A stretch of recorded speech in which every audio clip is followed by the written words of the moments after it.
Welcome back, everybody, to the Book of Fables. We have got a lot to cover this week because we're going over an extremely interesting and very storied fable, so let's jump right in.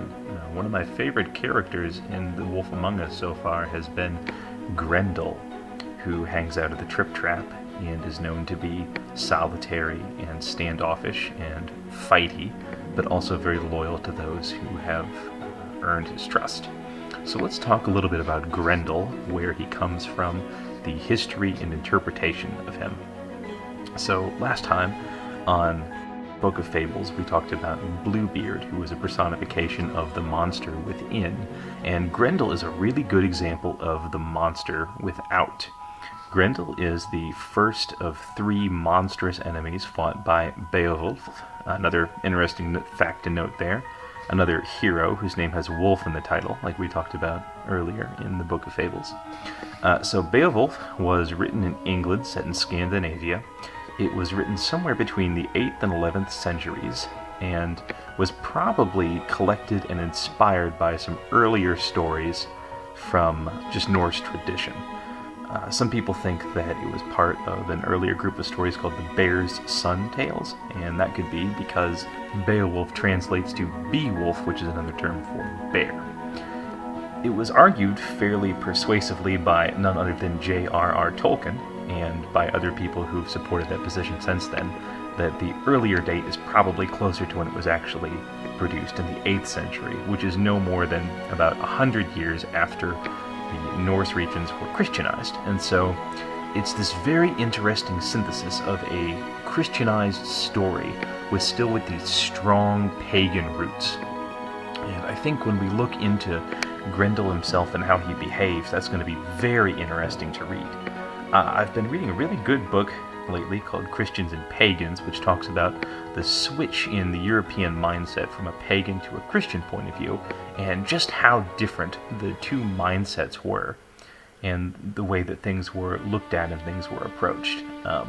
So, in a way, the story of Beowulf is really familiar to us, although it was very unusual for the time.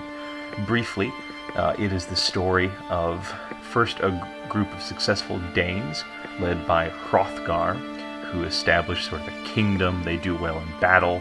They set up a mead hall known as Heroism, and after they do that, and Hrothgar is their king and they're doing well, they basically party all the time. They have these big drunken revels in what they call the beer halls, and they party so much that they actually annoy and wake up Grendel, who lives in the marshes nearby.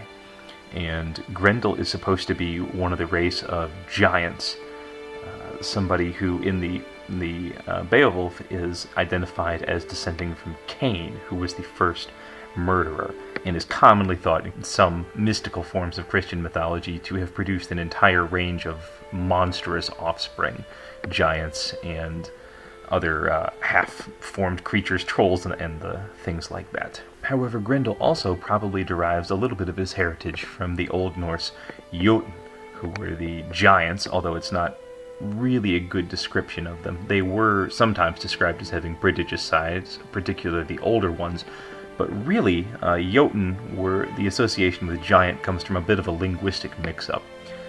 Yoten were derived from this Proto-Germanic word Jutnas, which means devourer. Sometimes they were also called the Thursar, which comes from another Proto-Germanic word meaning something like powerful and injurious one.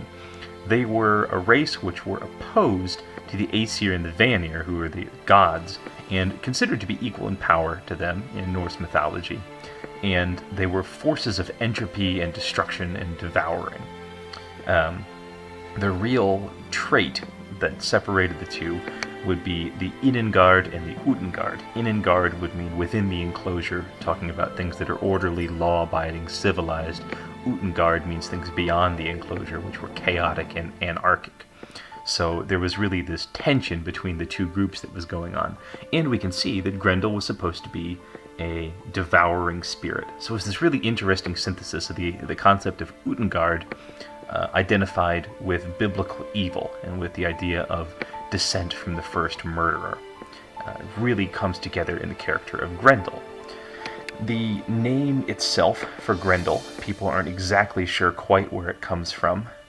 There are a number of really good ideas. Some people think it comes from Grendel, which means grinder, as in either to grind or destroy. Sometimes people think of it as a bone grinder because he would eat his victims. Some people think there's an Old Norse Grendel, which means a storm, or a Middle English Grendel, which means angry, because this was written in England. Some people think it came from grund, which means bottom or ground.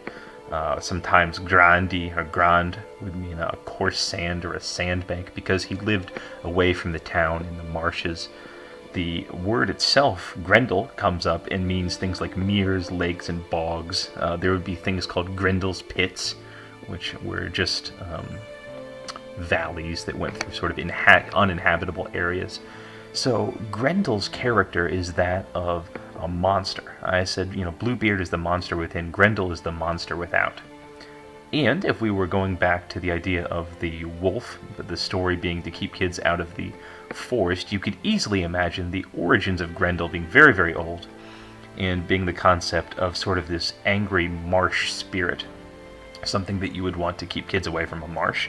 And so you could tell them that there was a marsh spirit or something that would devour them if they went in there, because very true, if you go into a peat bog or other marshy place, you are liable to not come out. But by the time of this poem, the idea of Grendel the marsh spirit had taken on, as I said, much greater significance, being identified with evil and with things that were outside. The real confluence of the two, of the Yoten with the giants, might have come when William the Conqueror captured England, and at that point the English language became flooded with French words, and one of them was the Old French giant, which was the ancestor of our modern word giant, of course, and it referred to giants of Greek mythology, or the Titans, who were another group of these spiritual beings who were the enemies of the god. And because there was a lot of interest in the early 80s in mixing biblical terms and translating them into Greek, the word giant also became associated with a biblical word which meant beings of prodigious size, and so the idea of giant then became associated with giant, which then became associated with Yoten, with William the Conqueror. Anyway, that's sort of a long way around to give some of the characteristics of Grendel. Now, about an actual physical description, we're not really told much. You might notice in the pictures and some of the artwork that I'm drawing from in this video that the depictions of Grendel vary quite a bit, much more so than they would for Bluebeard or even the Big Bad Wolf or anything like that, and that's because we're really not told a whole lot about his appearance. We do know that he was supposed to be very massive. It took 4 people to carry his head, and it was more important to note his really opposite nature when it came to heroes like Beowulf. So Beowulf was a traditional hero. He would be with the people, he was inside the mead hall, he would engage in boasting, which was a fine thing to do back then. He kept his word, he fought honorably. Grendel is described as a lone walker. He kills at night. He uses no weapons in battle, just his own strength, sort of this monstrous strength. He's described as having a mother, but he has no father. Everyone else introduces themselves as son of somebody. It's said that he won't settle a feud. He takes no joy in a feud, so he doesn't offer or accept any kind of settlement with anybody. He's of course very strong, and he wins in battle, which are these very heroic characteristics. But in many ways, he is the anti-hero. He's someone who gives into their bestial desires, and he is sort of half-human himself. So in that sense, he takes on the form of Cain and of that primeval self. I thought I would read a little bit from Beowulf itself, talking about his time in the poem. So let me get it here. I will end with Heroism in celebrations. Then the bold spirit impatiently endured dreary time, he who dwelt in darkness, he that every day heard the noise of revelry loud in the hall. There was the harmony of the harp, the sweet song of the poet. He spoke who knew how the origin of men to narrate from afar. Said he that the Almighty One wrought the earth, that fair, sublime field bounded by water, set up triumphant the sun and moon, luminaries as lamps for the land dwellers, and adorned the corners of earth with limbs and leaves. Life too he formed for each of the species which lives and moves. So the Lord's men lived in joy as happily until one began to execute atrocities, a fiend in hell, this ghastly stranger named Grendel, infamous stalker in the marshes, he who held the moors, fen, and desolate stronghold, the land of marsh monsters. The wretched creature ruled for a time, since him the Creator had condemned with the kin of Cain. That killing avenged the eternal Lord in which he slew Abel. This feud he did not enjoy, for he drew him far away, the ruler for this crime from mankind. Thence unspeakable offspring all awoke, ogres and elves and spirits from the underworld, also giants who strove with God. For an interminable season he gave them their reward for that. Then he went to visit and see, when night came, the high house, how it the ring Danes after the beer feast had occupied. He found them therein, the nobles' company, slumbering after the feast. They did not know sorrow, misery of men, that damned creature, grim and greedy, soon was ready, savage and cruel, and from their rest seized 30 thangs. Thence back he went, proud in plunder, to his home, faring, with the banquet of bodies to seek his shelter. Then was in the dark of dawn before the day Grendel's war might revealed to the men. Then it was after their feasting they raised up lament in a great mourning cry. The mighty chieftain, the prince, old and good, sat in sorrow. The great mighty one suffered, anguish of thane loss oppressed him. When they the foe's tracks beheld of the wicked ghoul, that strife was too strong, loathsome and lingering. Nor was it a longer time, but after a single night again he perpetuated more brutal slaughter. And it grieved him not, violence and viciousness he was too entrenched in these. Then it was easily found one who would somewhere else further away seek rest. Anyway, so he comes every night and he murders a lot of people. He is bad news. And what they need is a kinsman from far away, Beowulf, who comes and fights. And Beowulf is the opposite, as I said, of Grendel. He fights him without weapons. He grapples with him, and it's said that the fight almost tears the meat hall apart, but eventually he is able to rip Grendel's arm off, and Grendel slinks away to die. And so we can see in the game, Grendel's arm has been detached at some point, and it's sort of a weak spot of his. Beowulf goes on to conquer Grendel's mother, who comes after him for revenge, and eventually a dragon in his old age, and he is slain by the dragon. So there really is, throughout a lot of Norse mythology, and through this poem as well, a sort of, not exactly pessimism, but certainly a dour take on the fate of things. That in the end, everyone is fated to die, and every hero is fated to fade away, and everything will eventually come to ash and to nothing. And so there is the idea of the fight of good versus evil, which is not exactly present in its modern form that we think of it in a lot of the old pagan stories. If you remember, just as an example, the Cyclops from Greek mythology, we think of it being attacked and killed by heroes, and it was, but the Cyclops was made by Poseidon, and killing it incited Poseidon's wrath.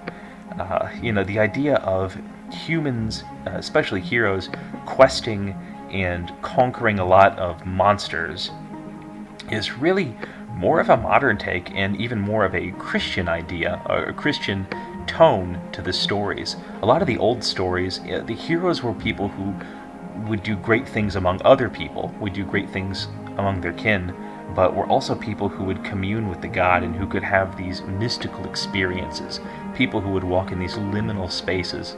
And identifying that with fights against monsters like Grendel is really this really unique synthesis that we find in newly Christianized pagan bodies of work.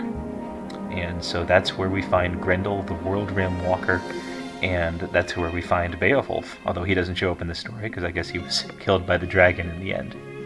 Anyway, there's much more that could be said about Grendel, and I would recommend you look into some of it. Two things in particular.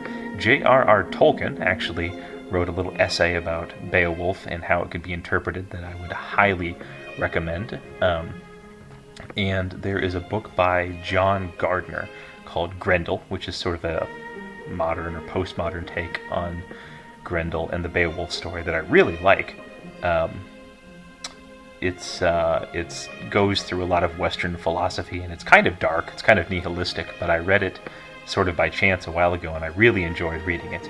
The J.R.R. Tolkien essay is called Beowulf, the Monsters and the Critics. So again, that's also very highly recommended. And there's much, much more we could talk about. So if anybody has anything in particular you'd like to mention in the thread, I'm certainly open to that.